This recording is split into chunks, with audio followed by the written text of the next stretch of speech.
No way. Welcome, Improvement Gang. Today, we are going to see if incels, which are involuntary celibate people, usually men, are real or maybe they're not at all. We're going to see if it really is that hard to get any attention on these dating apps like Tinder, Bumble, and all that. You know, are women too picky? Or maybe it's something that lonely and meek men are trying to use as a justification as to why they can't get a date. Well, we're going to find that out. How are we going to do this? Well, what better way than to experience this from first-hand POV experience for both men and women. Now yes, it's a little bit tricky, as you can see. I'm a guy and not a girl, but I got you guys covered. I created two almost identical Tinder accounts with the same description, with the same passions, and even the same pictures. Yes, that's right. I took the same pictures of me as a guy and then I turned them into the girl version of me. This is as close as you can get as a good and fair comparison on these two profiles. The only difference is the gender. And so without further ado, I present you Ariana and Adriano. And yes, my name is not Adriano, but I wanted this to be as similar enough with the names as well. And yes, it should have been Adriana instead of Ariana, but your boy mistyped, so. And to be honest, after seeing the pictures of myself, I did that. Okay, but all we need to do is wait and start swiping to see, you know, what are our likes, do we get any matches, and we're going to see the results with some close friends of mine and family as well. See you there.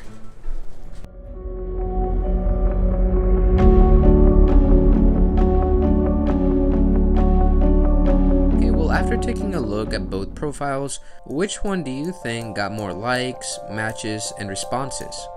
Creo que la mujer, pero no creo que por muchos. You being a guy, I feel like you would get more matches. I would say 3 to 5 times more. Y que las mujeres son las que reciben más likes. Puede haber una diferencia de tal vez más de la mitad. Okay, well, here are the results. Ariana got over 99 likes, over 40 matches, and over 20 responses. On the other hand, Adriano got 13 likes, 12 matches, and 1 response. No way.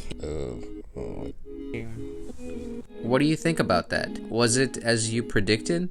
Is it shocking? Es mucho. Es bastante la diferencia. Yeah. I mean, I'm kind of shocked, I'm gonna be honest. On your girl's picture, it was like 10 times the matches, damn near, so. Hay una diferencia muy abismal ahí, de verdad. Sí me sorprendió porque la mujer tiene más probabilidades de poder obtener una cita. Okay, to better understand the difference, there is an OkCupid study that showed 80% of women think that 80% of men are below average. 2 other Tinder studies also showed similar results, and they also concluded that an average man will get liked by 0.87% of women, or about 1 in every 15 women that he likes. Now, after hearing all that data, what do you think about that? Did it make you think differently about incels, or just the same? I guess it really depends how desperate you are. There's gotta be someone.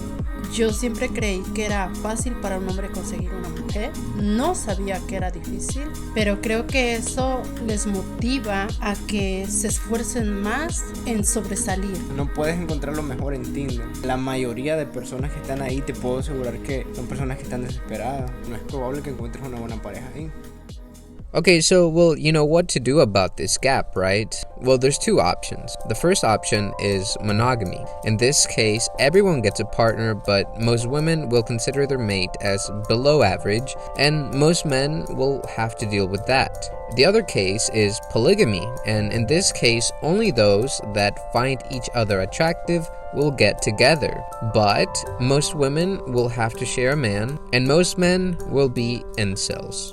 So what should we choose then, monogamy or polygyny? Well, the answer is not polygyny. You see, if we study societies that practice polygyny, we see chaos, very much like the water pressure here. In these societies, due to the fierce competition between men, there's usually an authoritarian government that is necessary to control the people, and if you haven't heard about them, it's not good. There's also an increase in crime, and because the authoritarian government is there tends to be less rights for both men and women, women compared to non-polygamous society. And there's also an increase in warfare, which affects more than just one society. So just saying, hey, I'm gonna just do this myself, I'm not hurting anyone, is not a good excuse. In water pressure terms, it basically means that the jet is unpleasant due to all that competition going in all at once, and well, who wants that? You know, but this is something that should not be just pushed aside either. We have to look at incels with more than just pity or even disgust. It is a serious issue that will affect everyone, young, old, men, women, you know, whatever. So monogamy is the answer, and very much like the water pressure here, monogamy has a net positive outcome. You know, things like less warfare, more rights for both men and women, less crime, a better government, and in fact, way better opportunities for the children in this type of societies, since that child is being prioritized by both parents. And you know, it also makes the relationships more than just about attraction. You know, things like love, loyalty, trust, etc. And in water pressure terms, this means that the jet is soothing and everyone's to experience a good shower with a good, nice, gentle jet. You know, however, I'm not saying that men should just, you know, go and chill out. No, I think that we need to work our ass off. We need to improve ourselves and definitely hit within our league. You know, women are picky because they, in fact, are extremely valuable to men. They're valuable to us, so don't complain about that. And you know, to women on this side, just know that powerful and attractive men will be willing to quote unquote hit, but that does not mean that they will be monogamous to you. So either you're going to have to choose a partner that will be monogamous, and hopefully you find them somewhat attractive / powerful. And if you don't want that and you do want a powerful and attractive man by your side, well, just know that you are going to be in fierce competition with about 80% of women for the same man. So get ready to compete. But either way, if you like this video and you want to watch more amazing stuff, click the video right here. Stay sharp, Improvement Gang. I'll see you on the next one.